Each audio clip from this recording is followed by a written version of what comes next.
Hello everyone, welcome back to my channel NCRT series. Today we are starting with a new chapter from history, that is chapter 4 in the earliest cities. So we shall see the story of Harappa. Nearly 150 years ago, when for the first time started the construction of railway lines in Punjab, engineers went to the site of Harappa. So around 150 years ago, when people started constructing the railway lines, engineers went to that particular site. That site was called as Harappa, which is in present-day Pakistan.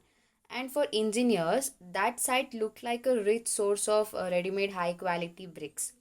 So what they did, they carried thousands of bricks from the walls of old buildings of the city to build the railway lines. Later, archaeologists found the site and realized that this was one of the oldest cities in the subcontinent. So Harappa was one of the oldest cities in the subcontinent. So all other sites from where similar buildings were found, that was described as Harappan. And these cities developed about 4700 years ago. So what was special about these cities? So many of these cities were divided into two or more parts. West part was smaller but higher. Archaeologists describe this as the citadel. East was larger but lower. So this is called as the lower town. And the bricks were laid in an interlocking pattern and that made the walls very strong. In some cities, special buildings were constructed on the citadel. For example, in Mohenjo-daro, a very special tank which archaeologists call the Great Bath was built in this area, and there were steps leading down to it from the two sides, while there were rooms on all the sides.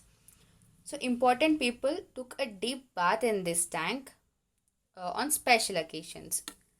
So other cities such as Kalibangan and Lothal had fire altars where sacrifices may have been performed. In this map, you could see Mohenjo-daro. Mohenjo-daro is present here, and Harappa you could see over here. So this is the Great Bath, which I explained in the previous slides, where people used to take a dip on occasions. And this shows how bricks were arranged to build walls in Harappan cities. This is the way bricks were arranged to build walls in Harappan cities. Next, houses, drains, and streets. Houses were either one or two stories high with rooms built around the courtyard, and most houses had a separate bathing area and some had wells to supply water. Each drain had a gentle slope like this, like gentle slope, so that water could flow through it. And drains in houses were connected to those on the streets. So drains in houses were connected to the drains which were on the streets. Inspection holes were provided at interval to clean them. Life in the city. So Harappan city, it was a very busy place, and rulers planned the construction of special building in the city, and they sent people to distant lands to get their metal, precious stones, and other things that they wanted. And I think rulers kept those precious stones for themselves. And there were scribes. Scribes means people who know how to write. So these scribes help to prepare the seals. And many terracotta toys have been found, and children must have played with these toys. So you could see this is the Harappan seal, and this is the Harappan seal, and this is the terracotta toys children may have used to play. In this image, you could see this is a street in Mohenjo-daro with a drain.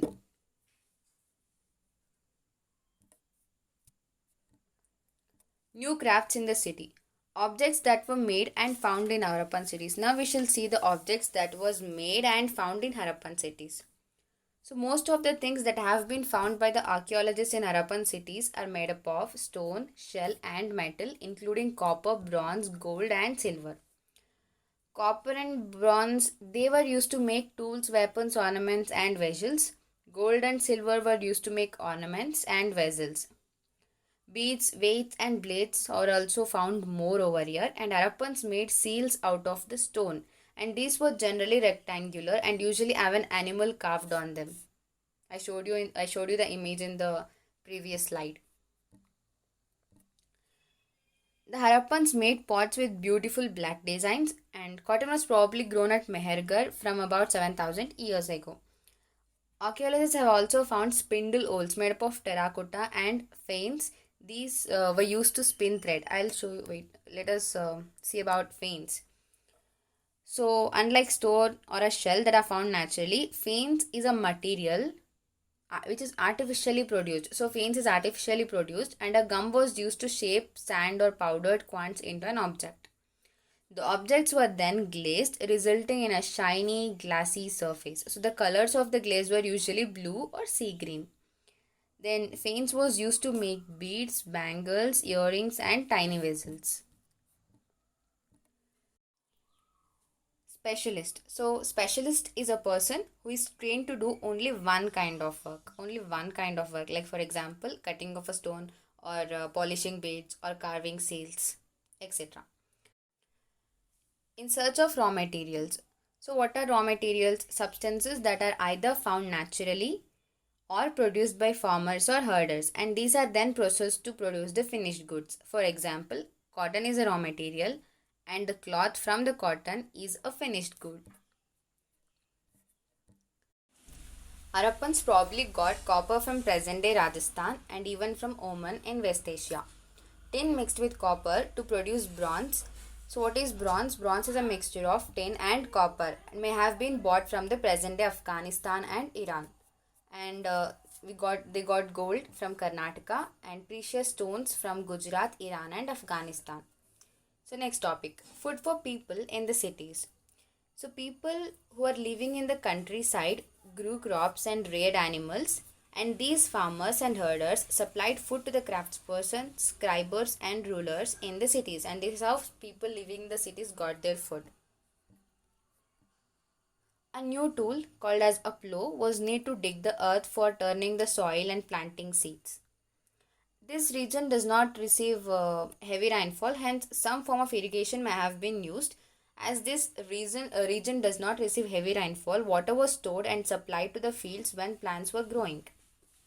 And even Harappans reared cattle, sheep, goat, and buffalo. They collected fruits like bear, caught fish, and hunted wild animals like the antelope.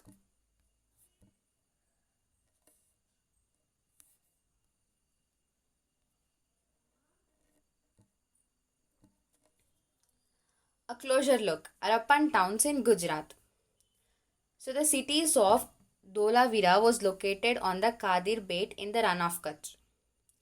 It was the fresh water and it has a fresh water and fertile soil. So the city Dholavira, this city has a fresh water and fertile soil. Other Harappan sites were divided into two parts, but this city Dholavira was divided into three parts, and east part was surrounded with a massive stone walls and had entrance through the gateways. It had large open areas where public ceremonies were held, and they found large letters of the Harappan script, and this was very unique. Archaeologists they found large letters of the Harappan scripts, and why was this unique? Because Harappan writings were generally found on a small object such as seals. This is a dockyard where boats and ships came in from the sea, and through the river channel, goods were probably loaded and unloaded here. Lothal city is beside a tributary of the Sabarmati in Gujarat, which is close to the Gulf of Kambat. Gulf of Kambat. And in this area, semi-precious stones were easily available. It was an important center for making objects out of the stone, shell, and metal. Many seals and ceilings were, it has storehouses, so many seals and ceilings were found in the storehouse. The mystery of the end. Around 3900 years ago, people stopped living in many of these cities. Writing seals and weights were no longer used. Import of raw material was decreased. In Mohenjo-daro, garbage piled up on the streets. The drainage system broke down. Less impressive houses were built. So we'll see what is seals and sealings. Seals may have been used to stamp bags or packets containing goods that were sent from one place to another. So after bag was closed or tied, a layer of wet clay was, if this is the bag, a layer of wet clay was applied on the knot, and the seal was pressed on it. So the impression of the seal is known as a sealing. And if the sealing was intact, one could be sure that the goods had arrived safely. Why did all this happen? See, some says this happened because of rivers dried up, or others says due to the deforestation, and some says for baking bricks and for smelting copper ores, or by grazing large herds of cattle, sheep, and goat may have destroyed the green cover, and some believe that that is due to the rulers lost control over this place. We'll see what are mummies. Mummies are carefully preserved bodies in pyramids and they are known as mummies. And these are amongst the most elaborate burials known in the world history. Thank you for watching.